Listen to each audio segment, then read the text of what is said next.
আজ আমরা অনুপাত এবং সমানুপাতের অঙ্ক করব, রেশিও এবং প্রপোর্শন। চলো প্রথম প্রশ্ন, a/b = 3:4, b/c = 5:7 এবং c/d = 8:9 হলে a/d এর মান কত? অপশান এ তে আছে 3:7, বি আছে 7:3, সি 21:10 আর ডি আছে 10:21। সব থেকে যেভাবে সহজে করা যায় সেটা আমরা করি। কালারটা চেঞ্জ করে নিই। এটা দেখো, a/d তার মানে ফার্স্ট আর লাস্ট জানতে চাইছে। এই যে এ আর ডি, ঠিক আছে, এ আছে সবার প্রথমে আর ডি সবার শেষে। ফার্স্ট এবং লাস্ট, যদি এরকম ফার্স্ট এবং লাস্ট জানতে চাই তাহলে আমরা কী করতে পারি? a/d ইকুয়াল টু কি? a/b into b/c। এরকম কেন করলাম দেখো, এটা যদি করি তো ফলত আমার কী হচ্ছে? বি কেটে যাচ্ছে, ইন্টু কী করতে হবে? c/d। তাহলে দেখো ডি কেটে যাচ্ছে, a/b, b/c, c/d। তাহলে আলটিমেটলি a/d যা আছে এখানেও কিন্তু সব কাটার পরে a/d আছে, এক্সট্রা কিছু নেই। তাহলে a/b কাটার আগে যেটা ছিল সেটা যদি বসিয়ে দিই, a/b মানে কত? a/b, তারপরে 3:4 আছে, তাহলে এখানে আমি 3/4 লিখতে পারি, ইন্টু b/c, তো সেটা b/c কত আছে? 5:7, সেটাকে আমরা 5/7 লিখতে পারি, ইন্টু c/d, সেটা আছে কত? 8:9, মানে c/d আর কি। তাহলে 8/9 হলো। এবার এটা কাটাকাটি করলেই অঙ্ক হয়ে যাবে। 4 দুগুণি 8, 3 দিয়ে কাটি, 3 তিরিক্ষে 9। তাহলে উপরে থাকলে কত? 5 আর 2 গুণ করো, 5 দুগুণি 10, নিচে গুণ করো 3 7 21। তাহলে 10:21, অপশান ডি হলো। পরে আমরা এত কিছু আর ব্যাখ্যা করবো না, আমরা ডাইরেক্ট একবারে গুণে চলে যাবো। ঠিক আছে, কী করে আসলো সেটা দেখান। এটা অন্যভাবেও করতে পারি, কিন্তু এটি সবথেকে বেস্ট হবে। হলো,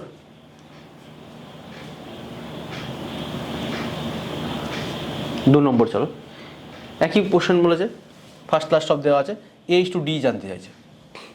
তাহলে ফার্স্ট আর লাস্ট যেহেতু আছে তাহলে সেম মেথডে করবো। তাহলে এটা বাই এটা 2/3 ইন্টু 2/4 ইন্টু 2/5, মানে a/b, b/c ইন্টু c/d হলো। তাহলে 2 দুগুণি 4, এই 4 কাটা, তাহলে উপরে থাকলো কত? শুধু 2 পরে থাকলো, তাহলে এই 2, নিচে কত? 3 আর 5, তাহলে কত হলো? 15। তারপরে 2:15, 2:15, অপশান এ। নিজেরা করো, উত্তর মিলিয়ে নাও আমার সাথে। নেক্সট হলো 3 নম্বর প্রশ্ন, a/b = 7/9, b/c 3/5 হলে a/b/c এর মান কত? সব থেকে বেটার যেটা হবে, দেখো এখানটায় বি এখানে আছে, বি আবার এখানেও আছে। বি এর মান কত আছে? 9, আবার বি এর মান কত আছে? 3, পাশে যেটা আছে ওটার মান। তাহলে 3 আর 9 এর লসাগু কত হবে? 9। তাহলে 3 আর 9 মানে দুটোকে আমি 9-এ কনভার্ট করছি। তাহলে 9 তো অলরেডি বি তো এখানে হয়েই রয়েছে, তাহলে এইটাকে যদি আমি 9-এ কনভার্ট করতে পারি তাহলে আমার অঙ্ক শেষ।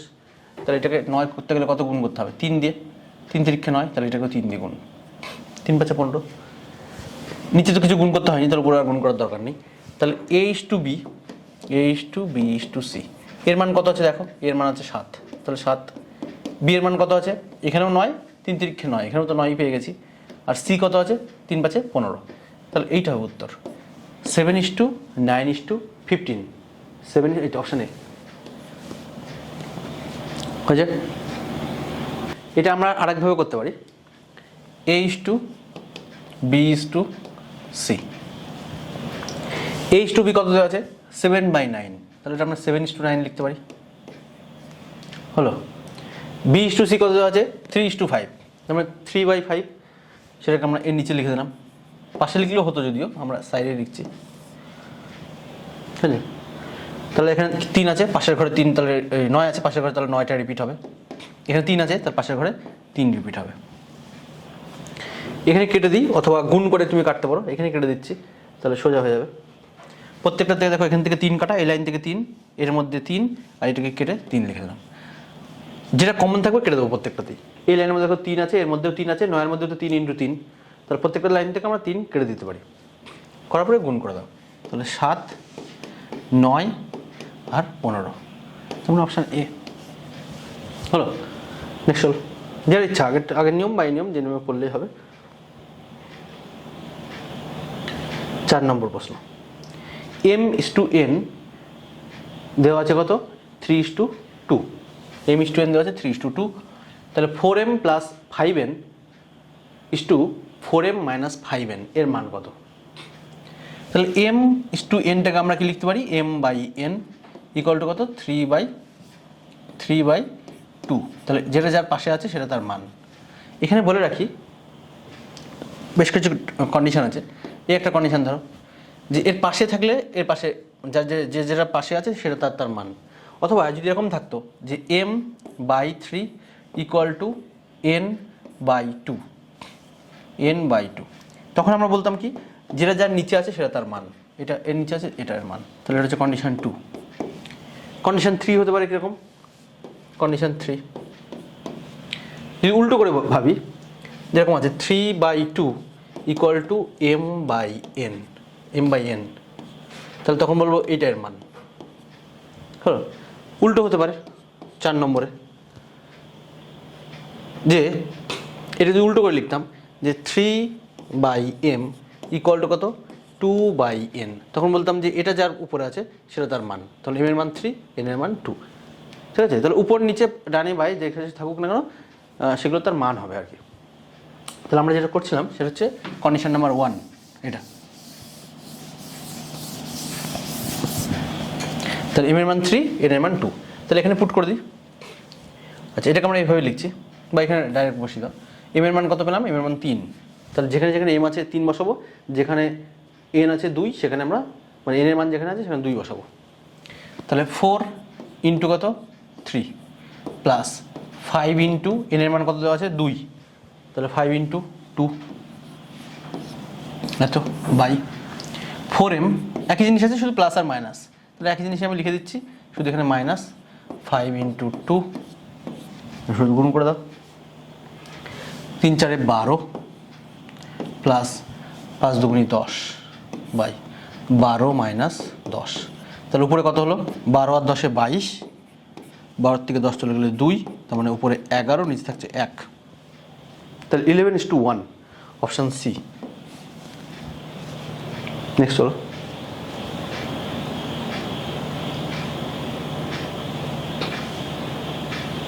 5 নম্বর প্রশ্ন। এখানে দেখো a/b দেওয়া আছে 1/2:3/8, b/c 1/3, এভাবে অঙ্কটা দেখো সব ভগ্নাংশে দেওয়া আছে। তো এইটা যদি আমরা a/b/c/d সব একবারে বসাতে যাই তাহলে কিন্তু বেশ একটা জটিল অঙ্ক হবে এবং সময় সাপেক্ষ ব্যাপার। আমরা কি করব এক্ষেত্রে, এরকম বড় বড় অঙ্ক থাকলে আমরা ইজিলি সলভ করে ফেলতে পারি। ঠিক আছে, কী করবো দেখো, কোনাকুনি গুণ করে দাও, কোনাকুনি গুণ, এইভাবে গুণটা করবো সবসময়। তাহলে 8-এর সঙ্গে 1 গুণ করলে কত হবে, 8 × 8, আর এখানে কত ছিল 3 আর 2, 3 দুগুণে কত হবে 6, তাহলে এটা হচ্ছে a/b এর মান, a/b এর মান। আমরা জানি যে অনুপাত সমানুপাত কী জিনিস, মানে অনুপাত বিশেষ করে এটা কী জিনিস, সেটা হচ্ছে যে কোনো ভগ্নাংশের ক্ষুদ্রতম আকার, লঘিষ্ঠতম রূপ। তাহলে এটাকে একেবারে ছোটো করে ফেলতে পারি আরও, 2 দিয়ে কাটলে কত হবে 4, এটা কাটলে কত হবে 3, 4 দুগুণি 8, 3 দুগুণি 6, আর ছোটো হবে কি, আর হবে না, ভগ্নাংশ কর্মটা হয়ে যাবে, তাহলে মানে দশমিকে চলে আসবে। পরেরটা যদি চেক করি সেমভাবে, তাহলে এইভাবে কোনাকুনি গুণ করো, 9 × 1 b/c বের করছি, 9 × 1 মানে 9, 3 5 কত হবে 15, 3 দিয়ে দেখো দুটোই কাটে, তাহলে কেটে দাও, 3 × 3 = 9, 3 5 = 15, তাহলে 5 হলো 3:5। পরেরটা চেক করলে এইভাবে একই আসবে, পরেরটা যাচ্ছি না। আমরা কি করতে পারি দেখো, এখানে বলছে a/b/c/d, তাহলে দেখো এইটা কিন্তু a, এটা b, এটা c, এটা d, সেমভাবে এটা a b c d এভাবে প্রত্যেকটাই আছে। তাহলে এইখানে আমার অপশানে যেমন থাকবে এই যে 8:6 অথবা 4:3, সেম জিনিস। ঠিক আছে, 8:6 যা 4:3ও কিন্তু সেম, এটা তুমি 40:30 করো, একই জিনিস, কেটে সব থেকে ছোটো হচ্ছে এটা। তাহলে অপশানে কিন্তু আমার এই আকারেই উত্তর থাকবে সবসময়। তাহলে এখানে কত আছে 6:4, আমার থাকা উচিত কত 8:6 অথবা 4:3, কিন্তু এখানে আছে কত 6:4, তাহলে এটা হতে পারে না, এটা দেখো আসছে না, পুরো সেম থাকতে হবে। এটা কত আছে 6:8, কিন্তু আমার তো আছে 8:6, উল্টে যাচ্ছে, তাহলে এটা কিন্তু হবে না। সিতে দেখো 8:6, হ্যাঁ এইটা কিন্তু আছে 8:6, এইটা হতে পারে। পরটা চেক করে একটুখানি যদি ওটা না হয়। 4:6 আছে, 4:3 দরকার আমার, কিন্তু আছে 4:6, তাহলে এটা হবে না, তাহলে সি কিন্তু সঠিক উত্তর হলো। তুমি একবারে মানে সেকেন্ডের মধ্যে করে ফেলতে পারো এই জিনিস, তোমার কোনো ছকটক কিচ্ছু করতে হবে না হলো। তাহলে এইভাবে আমরা আরও পরে অঙ্ক করছি। চলো নেক্সট চলো। 2x + 3y = 2x - 3y = 3:2, তাহলে x:2y এর মান কত হবে? 2x + 3y by 2x - 3y equal to কি আছে? 3/2। 3/2। দেখো এইটাকে আমরা খুব ইজিলি একটা প্রক্রিয়া খাটাতে পারি, সেটা হচ্ছে যোগ ভাগ প্রক্রিয়া। যোগ ভাগ প্রক্রিয়া, কম্পোনেন্ট অ্যান্ড ডিভিডেন্ডের প্রসেস। কী জিনিস সেটা? 2x + 3y, দেখো ওপরে এটাকে ভগ্নাংশের ওপরটাকে লব বলে, নিচেরটাকে হর। লব আর হর অলমোস্ট সেম, শুধু বেসিক পার্থক্য কী আছে, এখানে দেখো আছে প্লাস, নিচে আছে কি মাইনাস। এইটা যেন থাকে সবসময়। কোনো একটা ভগ্নাংশের লব হর অলমোস্ট সেম থাকবে, শুধু পার্থক্য থাকবে কোথায়? প্লাস আর মাইনাসে, এবং ইকুয়াল টু সামথিং কিছু একটা দেওয়া থাকবে। ঠিক আছে, শুধু এক পাশে থাকলে হবে না, কিন্তু বোথ সাইড থাকতে হবে, মানে সলিউশন আকারে থাকতে হবে সেটাকে। তাহলে খুব ইজিলি আমরা যোগ ভাগ প্রক্রিয়া সেটাতে ইউজ করতে পারবো। এরকম বহু অঙ্ক, বড় বড় অঙ্ক আমরা কিন্তু যোগ ভাগ প্রক্রিয়ার মাধ্যমে খুব সহজেই সলভ করব। তাহলে চলো, কী জিনিস সেটা? উপর নিচে যদি সেম জিনিস থাকে, শুধু প্লাস আর মাইনাসে যদি পার্থক্য থাকে, তাহলে আমরা কী করবো? এটা বাই এটা লিখে দাও, তাহলে হয়ে যাবে। তাহলে 2x / 3y ইকুয়াল টু, একবার এই দুটো যোগ করব, যোগ করে উপরে লেখো, 3 আর 2 কত? 5। একবার এই দুটো বিয়োগ করো, বিয়োগ করো নিচে লেখো, 3 থেকে 2 চলে গেলে কত হবে? বড়টা থেকে ছোটো বাদ, উপরে বড়টা থাকবে, 3 থেকে 2 চলে গেলে 1 হলো। তাহলে 5/1। এবার কোনাকুনি গুণ করে দাও, x/y, তাহলে কত হবে? 2 কোনাকুনি গুণ হচ্ছে, তাহলে 2 এর সঙ্গে 1 গুণ করলে কত হবে? নিচে 2 চলে আসবে, 3টায় নিচে চলে আসো এদিকে উপরে, তাহলে 15 হয়ে যাবে। 3 × 5, 3 × 5 = 15। তাহলে x/y = 15/2, তার মানে 15:2, অপশান সি হলো। অথবা তুমি এটা পছন্দ না হলে তুমি কোনাকুনি গুণ করেও করতে পারো, তবে যোগ ভাগ প্রক্রিয়াটা সব থেকে সোজাই হবে। টাইমটা তোমাকে বাঁচাবে। নেক্সট চলো।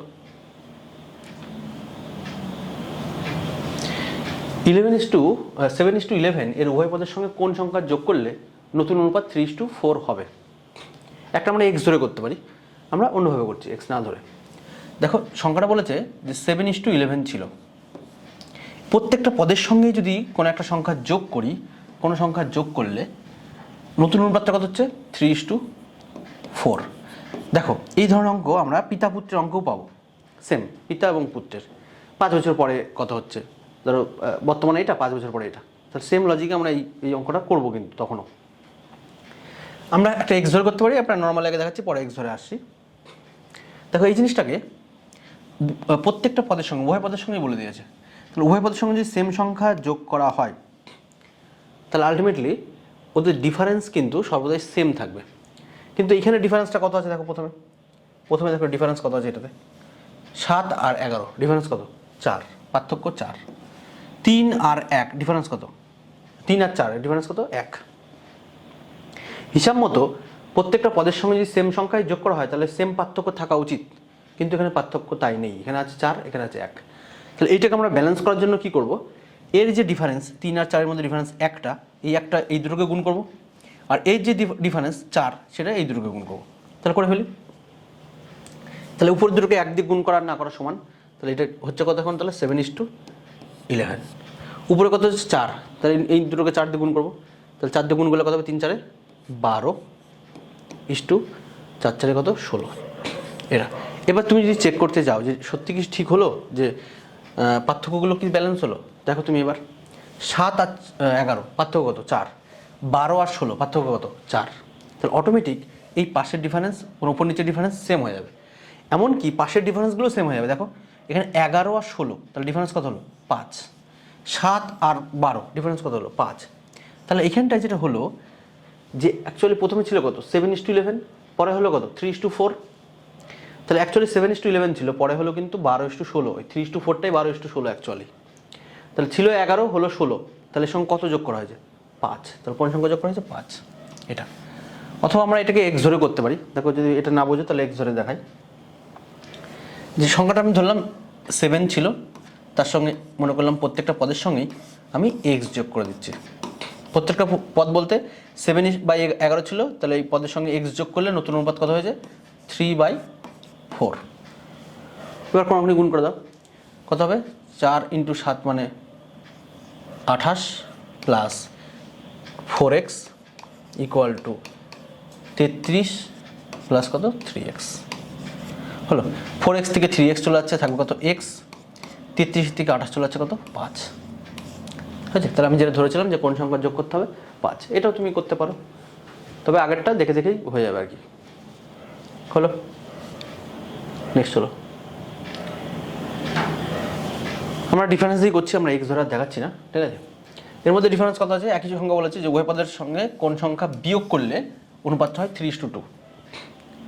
তাহলে পার্থক্য দেখবো বলেছি, উভয় পদের সঙ্গে যেহেতু বিয়োগ করছে, তাহলে 7 আর 9 এর মধ্যে পার্থক্য কত আছে 2, ঠিক আছে, এর মধ্যে পার্থক্য হচ্ছে 2, আর এর মধ্যে পার্থক্য কত আছে 1। তাহলে এর পার্থক্য ওকে গুণ আর এর পার্থক্য একে গুণ, তাহলে গুণ করে আমি ডাইরেক্ট বসাচ্ছি। তাহলে 1 একে দিয়ে গুণ করলে এটাই হবে 9:7ই হবে। 2 একে দিয়ে গুণ করলে কত হবে 3 দুগুণী 6 আর 2 দুগুণী 4। তাহলে ছিল 7 হলো 4, তাহলে কত বাদ গেছে 3, তাহলে উত্তর হবে কিন্তু অপশান বি, এইটুকুই হলো। 7 থেকে 4 হয়েছে, তাহলে 3, অথবা তুমি এই পাশেটাও চেক করতে পারো, 6 থেকে 9 হয়েছে 3, যা ইচ্ছা। নেক্সট হলো 9 নম্বর। দুটি সংখ্যার অনুপাত 7:11। দুটি সংখ্যার অনুপাত কত আছে 7:11। বলছে উভয় সংখ্যা দুটির উভয় পদের সঙ্গে 7 যোগ করলে সংখ্যা দুটির অনুপাত হয় কত 2:3। 2:3 এটা। তাহলে সেমভাবে আমরা কী করবো, ওর ডিফারেন্স দেখে এর ডিফারেন্স হবে। তাহলে 7 আর 11 এর মধ্যে পার্থক্য কত 7 আর 4 11। 2:3 এর মধ্যে পার্থক্য কত 1, তাহলে এর পার্থক্যটা ওকে দিয়ে গুণ করি, তাহলে 7:11 হবে। 4টা ওকে দিয়ে গুণ করবো, তাহলে 4 দুগুণী, এই যে পার্থক্য যেটা 4 আছে, একবার একে গুণ একবার একে গুণ, তাহলে 4 দুগুণী কত হবে 8 আর 3 4 12। তাহলে ছিল 11 হলো 12, কত যোগ হয়েছে 1, যোগ হয়েছে কত 1। কিন্তু কোশ্চেনে কি বলেছে 7 যোগ করলে এই অনুপাতটা হয়, তাহলে এই 1-এর মানটাই 7, 1-এর মানটা 7। তাহলে আমরা বলছি ছোটো সংখ্যাটা কত, ছোটো সংখ্যাটা এই দুটোর মধ্যে ছোটো সংখ্যা কত 7 হচ্ছে ছোটো, 7 আর 11-এর মধ্যে 7 ছোটো। তাহলে 1-এর মান যদি 7 হয়, তাহলে 7-এর মান কত হবে 7 7 49, তাহলে 49, অপশান বি হচ্ছে সঠিক উত্তর হলো। নেক্সট হলো x-3:x-1 এর দ্বিগুণানুপাত 1:9 হলে x এর মান কত। কি বলছে x-3/x-1, দেখো দ্বিগুণানুপাত মানে ডুপ্লিকেট রেশিও। ডুপ্লিকেট রেশিও হলে পাওয়ারে 2 হবে। কীরকম জিনিসটা বলে দিই, ধরো a:b আছে, এর দ্বিগুণানুপাত কত হবে, বা ডুপ্লিকেট রেশিও বলে ইংলিশে, সেটা হচ্ছে a²:b² হলো। একটা হয় ত্রিগুণানুপাত, ধরো a:b, a:b এর ত্রিগুণানুপাত কত হবে, বা ট্রিপ্লিকেট রেশিও কত হবে। ট্রিপ্লিকেট মানে এর কিউব হয়ে যাবে, a³:b³, এরকম জিনিসটা। দ্বিগুণানুপাত হলে 2 হবে, ত্রিগুণানুপাত হলে 3 হবে হলো। তাহলে কোশ্চেনটাতে আসি, x-3/x-1 এর দ্বিগুণানুপাত, তাহলে দ্বিগুণানুপাত মানে দুটোরই স্কোয়ার হয়ে যাবে, এর স্কোয়ার আমি একটা স্কোয়ার করতে পারি, ইকুয়াল টু কত 1/9। 1/9 অনুপাতটা মান বলে দিয়েছে, তাহলে x এর মান কত, কিন্তু x এর মানটা আমাকে বের করতে হবে। ডিটেলসটা সলিউশন করে দিই একদম। এই স্কোয়ারটা এই পাশে গেলে কত হবে, স্কোয়ার রুট হয়ে যাবে, তাহলে x-3/x-1 ইকুয়াল টু কত √1/9 হলো। তো এখান থেকে আমরা কি লিখতে পারি, রুট করলে +-1/3, তাহলে একবার প্লাস আসবে একবার মাইনাস আসবে। প্লাস মাইনাস কেন নিলাম, কারণ এখানে দেখো প্রত্যেকটা আমি দেখতে পাচ্ছি অপশান দুটো করে আছে, এই জন্য প্লাস আর মাইনাস। যদি একটা থাকতো তবে শুধু প্লাসটাই নিতাম হলো। তাহলে x-3 এখান থেকে লিখে নিচ্ছি, x-3/x-1 এইটা ইকুয়াল টু কত +1/3, বা শুধু 1/3 লিখলে হবে, অথবা এই একই মান x-3/x-1 এটা ইকুয়াল টু -1/3 হলো। সলভ করো এটাকে, এটা সলভ করলে আমরা কি পাই, কোনাকুনি গুণ করো, 3 × x মানে 3x, -3 × 3 মানে 9, ইকুয়াল টু 1 দিয়ে গুণ করা মানে এটাই হবে এক্স মাইনাস 1। এক্সগুলোকে সব বাদ দিকে নিয়ে চলে আসি, 3x এর থেকে এক্স চলে যাচ্ছে তাহলে 2x ইকুয়াল টু এটা -9 আছে ওপাশে গেলে +9, তাতে 1 চলে যাচ্ছে তাহলে 8।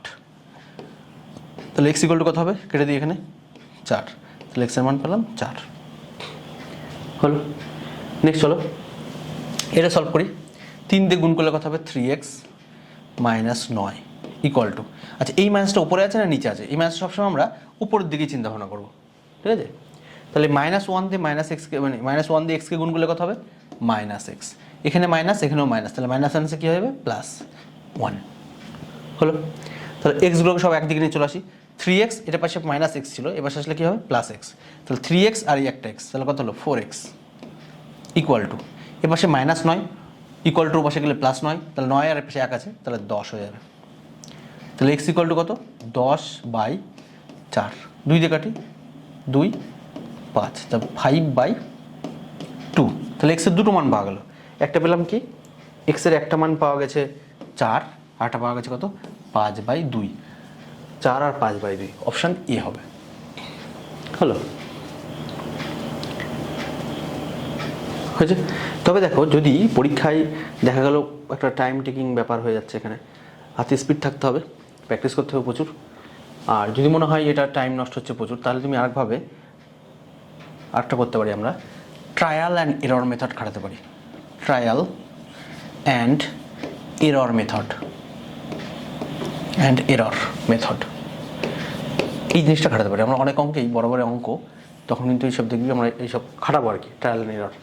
কী জিনিস সেটা, তুমি যদি অপশানের দিকে ভালো করে লক্ষ্য করো, এখানে প্রথম অপশানটা প্রত্যেকটাতে 4 আছে, এটাতে 4 4 4, এটাতে 4 নেই, ফ্রিকোয়েন্সি সব থেকে বেশি আছে 4-এর প্রত্যেকটা অপশানে, তাহলে 4 একটা হবে, হওয়ার চান্স আছে আর কি, ঠিক আছে, নাও হতে পারে, হওয়ার চান্স আছে। ট্রায়াল অ্যান্ড এরর মোটামুটি তোমার 70 থেকে 80% উত্তর ঠিক হবে, ঠিক আছে, ভুলও হতে পারে 20-30% ভুল হবে আর কি, ঠিক আছে, তো বেশিরভাগটাই তোমার সঠিক হওয়ার দিকে থাকবে। বাকি অপশানের দিকে যদি তুমি তাকাও, পরের অপশানটাতে এখানে কত আছে 5/2, পরেরটা কত আছে 5/2, এখানে আছে যদিও আগে পরে আছে, ঠিক আছে, তাহলে একটা 5/2 হতে পারে, 4 আর 5/2, কিন্তু 3ও কিন্তু আছে, দেখো এখানে 3ও আছে, পরেতে 3ও আছে, তাহলে 4 আর 3ও কিন্তু হতে পারে। এবার তুমি মারবে কোনটা ক্লিক করবে, 4, 5/2 না 4,3, এবার তোমার 50-50 চান্স, 4টে অপশানের মধ্যে তুমি সেকেন্ডের মধ্যে অপশান এলিমিনেট করে ফেলতে পারো।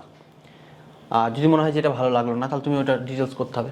তবে বড় বড় অঙ্কে অনেক কিছু ক্ষেত্রেই আমরা অনেক সময় দেখবো একটাই অপশান পাচ্ছি, তখন দেখবো দুটো পাবো না, তখন আরও সঠিক বেশি বাড়বে আর কি, এক্ষেত্রে 50% সঠিক হচ্ছে, ঠিক আছে। নেক্সট চলো, 6x² + 6y² = 13xy হলে x:y এর মান কত। দেখো দুটোর মধ্যে 6 আছে, তাহলে আমি 6টাকে কমন নিয়ে নিই, তারপর থাকছে কত x² প্লাস কত y² ইকুয়াল টু 13xy। এত হলে x:y এর মান কত, আমি ধরে নিচ্ছি যে x:y এর মান হচ্ছে অপশান এ, তাহলে এইটা হচ্ছে x এর মান, এইটা y এর মান, x এর মান 1, y এর মান কত 2, অথবা উল্টো হতে পারে।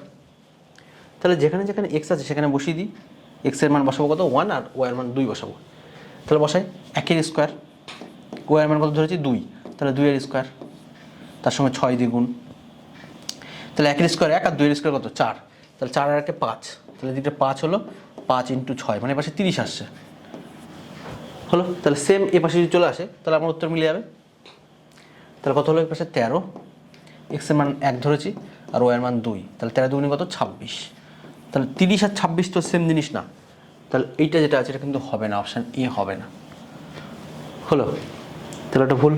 তাহলে অপশান বিটা আমরা ধরি, যে ধরলাম x এর মান 3, y এর মান কত 2, তাহলে বসাও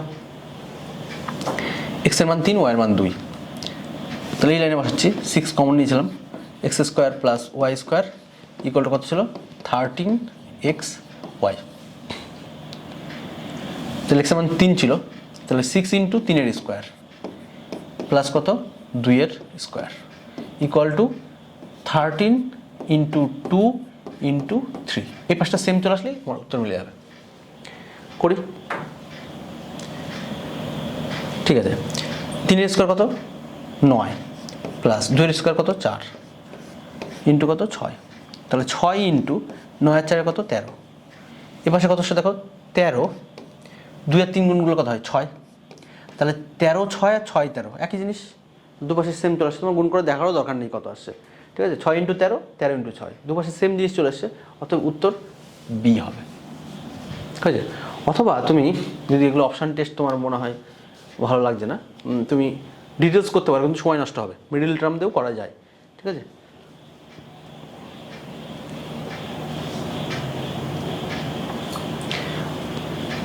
আট এবং 18 মধ্যে মধ্য সমানুপাতি কত হবে?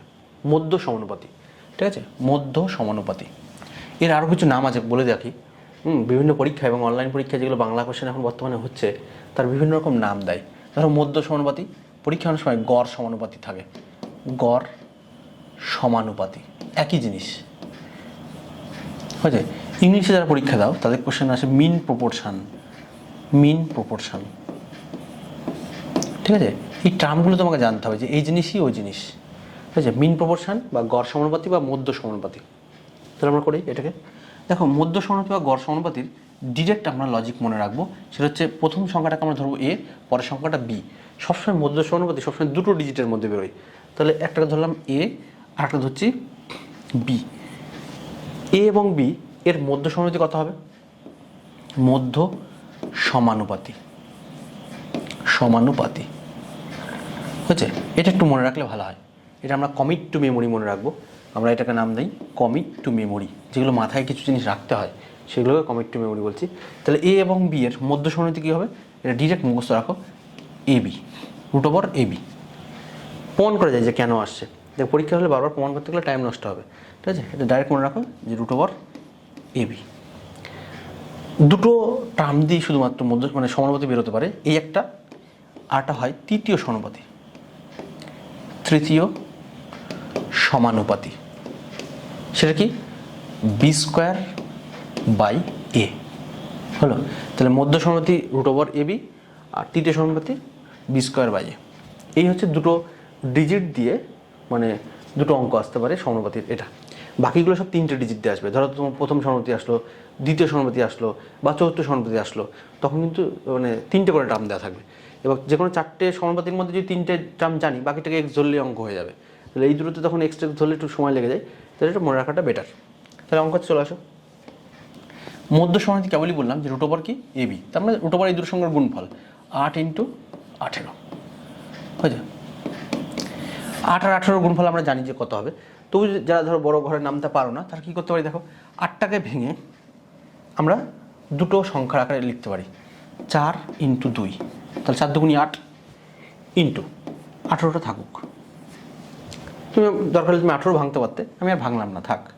রুট ওভার 4 ইন্টু 18কে 2 দিয়ে গুণ করলে কথা হয় 18 দুগুণী 36, মানে 18 ডবল 36। এবার দেখো তো তুমি এই সংখ্যা দুটোর বর্গমূল করতে পারো কিনা। দেখো 4-এর বর্গমূল কত হয় 2, আর 36 বর্গমূল করলে কত হবে 6। তাহলে 6কে 2 দিয়ে আমরা সহজেই গুণ করতে পারি, 6 ইন্টু 2 মানে কত হবে 12, 6 দুগুণী 12, তার মানে 8 ইন্টু 18 গুণ করলে 144 হতো, ঠিক আছে। তাহলে উত্তর কত হবে 12।